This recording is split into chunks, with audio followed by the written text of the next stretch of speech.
Hi, what's your name? My name is Michael Gayle. Michael, good to know you. Good to know you, Chris. Why don't we start off and just tell me about yourself, your personal and professional background. I'm a native Las Vegan. My dad brought my family out here to work at the test site. Spent 30 years working out there and raised the family here. I stayed, I went to school here, graduated college here, and now I'm raising my family here as well. Very good, very good.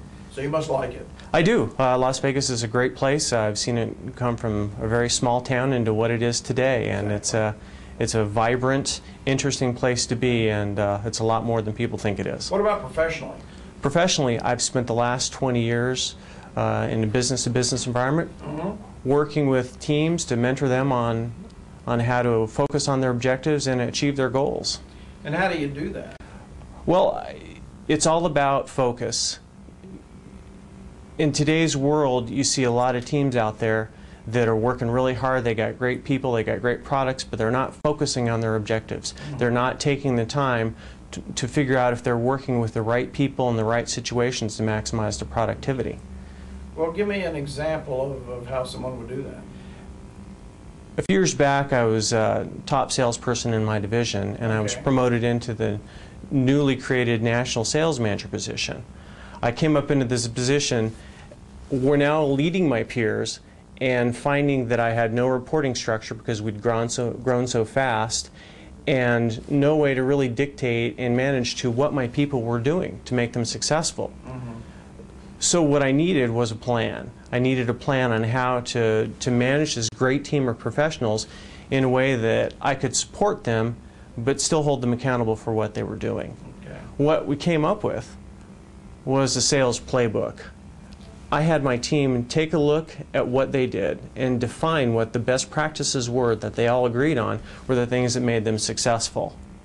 We defined these, we put them in a manual, and they became the basis by which everybody had to do their jobs. Very good. Yeah, it was great. Sure, build on the successes. Well, and really, you've got every salesperson likes to do something different, and that's great. You need to have that creativity in what they do, but you also need to have some structure around that, so you're keeping the people doing what they need to do, making them as successful as possible, but in a way you can hold them accountable for what they're doing, and they can hold you accountable to make sure that you're making them the best they can be.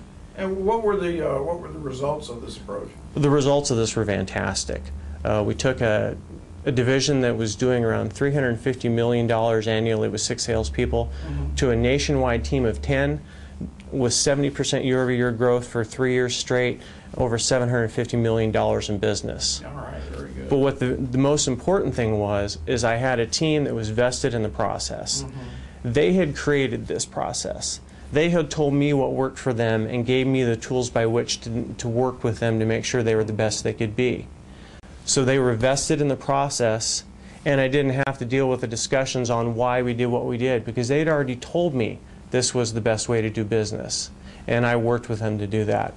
What also was very important is because this was a new and quickly growing division, there was a lot of scrutiny from the executive management.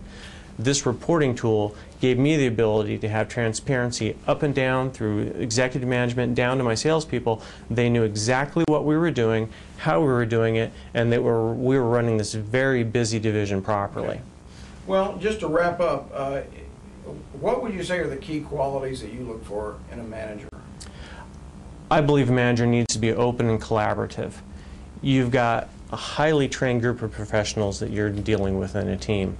Their voice needs to be heard, and a team dynamic is always going to be more creative and better suited to answer all the problems in a group of individuals. A manager needs to be able to listen to the people, find out what works best, and manage to it. They also need to provide some structure. I need a manager that's going to provide the structure to give the people what they need to do to be successful, and then be able to hold them accountable and make sure and mentor them so they're doing those tasks to the best of their abilities. Very good. And lastly, they need to be adaptable. I think if we've seen nothing else over the past few years, that things change quickly and not always for the better. A great manager is going to be the one who's able to move with the environment, move with the market, and give his team the best opportunity for success. Very good. Well, Michael, I certainly appreciate your time. Thank you, Chris. Okay, thanks a lot.